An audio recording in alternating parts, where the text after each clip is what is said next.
চট্টগ্রামের পটিয়ায় গ্রাম ডাক্তার সমিতির দ্বিবার্ষিক সম্মেলন অনুষ্ঠিত হয়েছে। গ্রাম ডাক্তারগণ দিবারাত্রি মানুষের সেবায় নিয়োজিত। গ্রামাঞ্চলে অসুস্থ রোগীকে গভীর রাতেও হঠাৎ মুহূর্তে সেবা দিয়ে থাকে। তাদেরকে গ্রামের লোকজন বিপদের বন্ধু হিসেবে চেনেন। গ্রাম ডাক্তারদের প্রাথমিক চিকিৎসা সেবায় জ্ঞান অর্জনের জন্য অভিজ্ঞ ডাক্তারদের প্রায় সময় সহযোগিতা নেওয়ার জন্য আহ্বান জানান সাবেক পটিয়া উপজেলা স্বাস্থ্য ও পরিবার পরিকল্পনা কর্মকর্তা নিউরন ডায়াগনস্টিক হাসপাতালের চেয়ারম্যান ডা সরোজ কুমার বড়ুয়া। 29 মে বৃহস্পতিবার পটিয়া একটি কমিউনিটি সেন্টারে আয়োজিত বাংলাদেশ গ্রাম ডাক্তার কল্যাণ সমিতি পটিয়া উপজেলা শাখার দ্বিবার্ষিক সম্মেলনে প্রধান অতিথির বক্তব্যে ডা সরোজ কুমার বড়ুয়া উপরোক্ত কথাগুলো বলেন। সম্মেলন প্রস্তুতি কমিটির আহ্বায়ক নাসির উদ্দিন চৌধুরীর সভাপতিত্বে সম্মেলনের উদ্বোধক ছিলেন চট্টগ্রাম জেলার সভাপতি গ্রাম ডাক্তার মাহমুদুল হাসান। এ সময় বক্তব্য রাখেন পটিয়া সেন্ট্রাল হাসপাতাল ও শেভরন হাসপাতালের চেয়ারম্যান ডাক্তার দেলোয়ার হোসেন, মুসা নূর চেমন স্বাস্থ্য সেবা ক্লিনিকের পরিচালক ডা তাসলিম চৌধুরী, ডা জয়দেব বড়ুয়া, গ্রাম ডাক্তার পটিয়া উপজেলার সভাপতি শাহজানুল হক, স্বাস্থ্য ও পরিবেশ বিষয়ক সম্পাদক Imam Uddin Ashfaq, Patiya chemist and druggist সমিতির সভাপতি জয় দত্ত বড়ুয়া, সাধারণ সম্পাদক দিদারুল আলম, আনিস উদ্দিন, অলোক দাস, আব্দুল আওয়াল, গ্রাম ডাক্তারদের মধ্যে রণজিৎ কান্তি দাস, নার্গিস আক্তার, মোহাম্মদ আরিফ, রিপন চৌধুরী, সাইফুল ইসলাম প্রমুখ।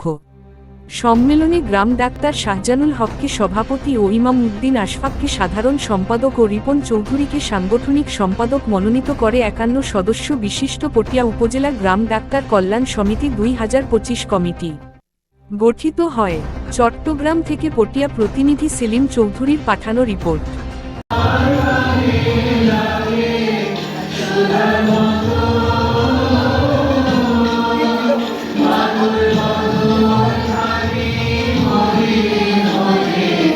তারপর কলেজ হচ্ছে চট্টগ্রাম কলেজ।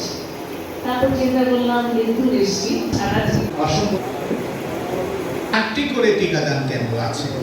এই 8টি টিকাদান কেন্দ্রে গ্রাম ডাক্তার কল্যাণ আমার মৈত্রীময় শুভেচ্ছা, অভিনন্দন ও ধন্যবাদ জ্ঞাপন করছি।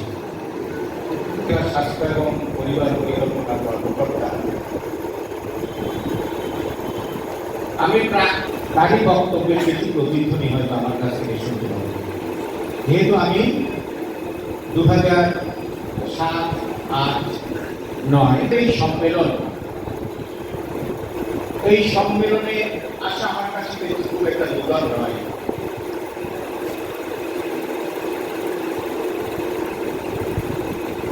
আমি 1984 সাল 8 পর্যন্ত 11 পর্যন্ত উপজেলা